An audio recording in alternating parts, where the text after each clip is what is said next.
Kontroversi berkembang di tengah masyarakat mengenai cerita Raden Kian Santang yang merupakan salah satu putra dari Prabu Siliwangi.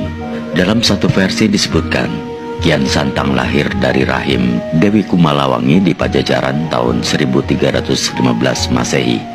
Dia adalah seorang pemuda yang sangat cakap. Tidaklah mengherankan jika pada usianya yang masih muda, Kian Santang diangkat menjadi Dalem Bogor kedua.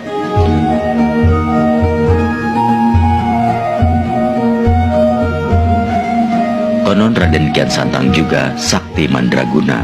Tubuhnya kebal, tidak bisa dilukai senjata jenis apapun. Auranya memancarkan wibawa seorang satria dan sorot matanya menggetarkan hati lawan.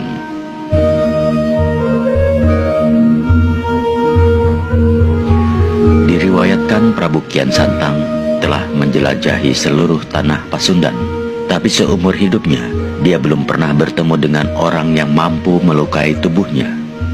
Padahal pemuda ini ingin sekali melihat darahnya sendiri. Maka pada suatu hari dia memohon kepada ayahnya agar dicarikan lawan yang hebat. Untuk memenuhi permintaan putranya, Prabu Siliwangi mengumpulkan para ahli nujum. Dia meminta bantuan pada mereka untuk menunjukkan siapa dan di mana orang sakti yang mampu mengalahkan putranya.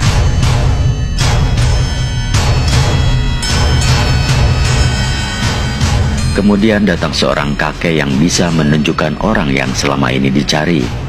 Menurut kakek tersebut, orang gagah yang bisa mengalahkan Raden Kian Santang ada di tanah suci Mekah. Namanya Sayyidina Ali. Aku ingin bertemu dengannya, ungkap Raden Kian Santang. Untuk bisa bertemu dengannya, ada syarat yang harus Raden penuhi, ujar si kakek. Syarat-syarat tersebut adalah harus bersemedi dulu di ujung kulon atau ujung barat Pasundan. Waktu itu, Banten masih menjadi daerah Pasundan. Selain itu, Kian Santang harus berganti nama menjadi Galantrang Setra. Dua syarat yang disebutkan tidak menjadi penghalang. Dengan segera, Raden Kian Santang memakai nama Galantrang Setra. Setelah itu, dia segera pergi ke ujung kulon untuk bersemedi selama 40 hari.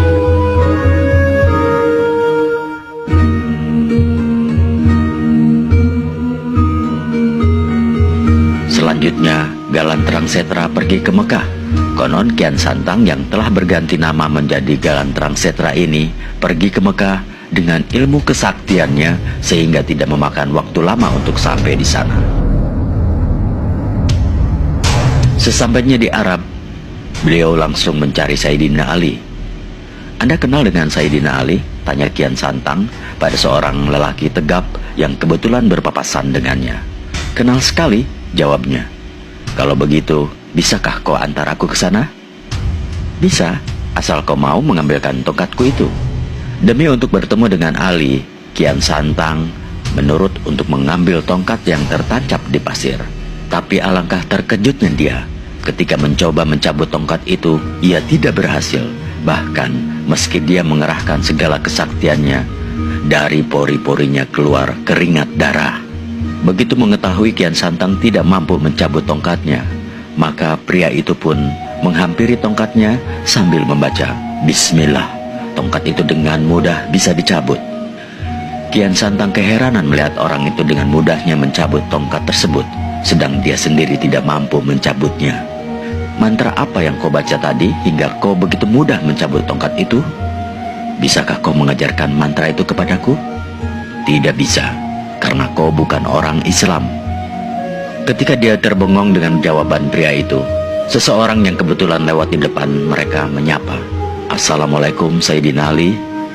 Mendengar sapaan itulah, kini dia tahu bahwa Sayyidina Ali yang dia cari adalah orang yang sedari tadi bersamanya. Begitu menyadari ini, maka keinginan Kian Santang untuk mengadu kesaktian musnah seketika. Bagaimana mungkin aku mampu mengalahkannya? Sedang mengangkat tongkatnya pun aku tidak mampu, pikirnya.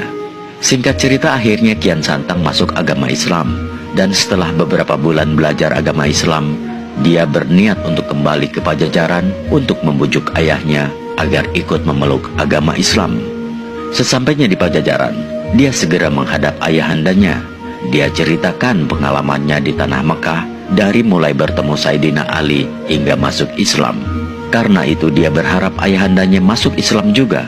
Tapi sayangnya, ajakan Kian Santang ini tidak tersambut dan ayahandanya bersikeras untuk tetap memeluk agama Hindu yang sejak lahir dianutnya. Betapa kecewanya Kian Santang begitu mendengar jawaban ayahandanya yang menolak mengikuti ajakannya. Untuk itu dia memutuskan kembali ke Mekah demi memperdalam agama Islamnya dengan satu harapan, seiring makin pintarnya dia berdakwah, mungkin ayahnya akan terbujuk masuk Islam juga. Setelah 7 tahun bermukim di Mekah, Kian Santang pun kembali lagi ke Pajajaran untuk mencoba mengislamkan ayahandanya. Mendengar Kian Santang kembali, Prabu Siliwangi yang tetap pada pendiriannya untuk tetap memeluk agama Hindu itu tentu saja merasa gusar. Maka dari itu, ketika Kian Santang sedang dalam perjalanan menuju istana, dengan kesaktiannya, Prabu Siliwangi menyulap keraton Pajajaran menjadi hutan rimba. Bukan main kagetnya Kian Santang setelah sampai di wilayah keraton Pajajaran, tidak mendapati keraton itu dan terlihat malah hutan belantara. Padahal dia yakin dan tidak mungkin keliru, di sanalah keraton Pajajaran berdiri. Dan akhirnya, setelah mencari kesana kemari, dia menemukan ayahandanya dan para pengawalnya keluar dari hutan. Dengan segala hormat dia bertanya pada ayahandanya, "Wahai ayahanda, mengapa ayahanda tinggal di hutan? Padahal ayahanda seorang raja. Apakah pantas seorang raja tinggal di hutan? Lebih baik kita kembali ke keraton." Ananda ingin ayahanda memeluk agama Islam. Prabu Siliwangi tidak menjawab pertanyaan putranya. Malah dia balik bertanya, "Wahai Ananda, lantas apa yang pantas tinggal di hutan?" "Yang pantas tinggal di hutan adalah harimau," jawab Kian Santang.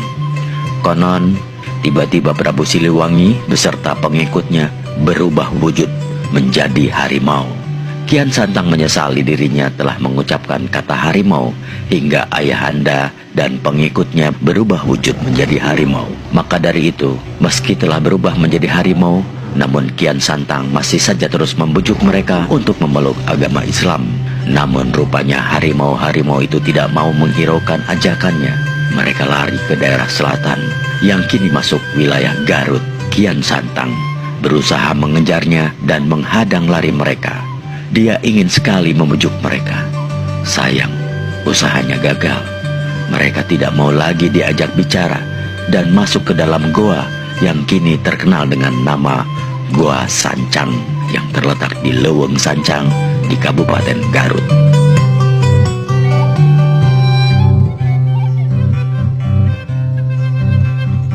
Amit ampunun paralun ka Gusti nu Maha Suci,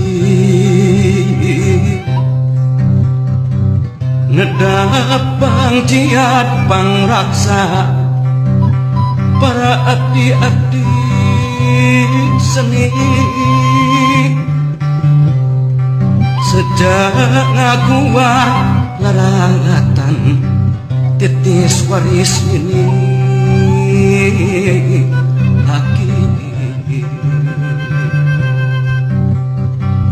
ngembakeun jalan laratan katampian kesan mandi kaleuwih sifat tahunan leuwih nu ngaruncang diri-diri anu sakiwari rek muru lurung tujuh ngaliwat ka Pajajaran pongan hayang pulang anting padung dengan jeung kusikna pancikan pun sapung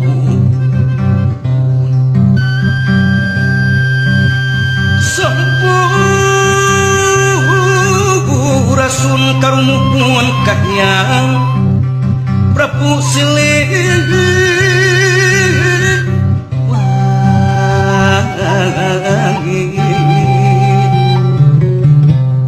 mumur badi Pajajaran pangauban siri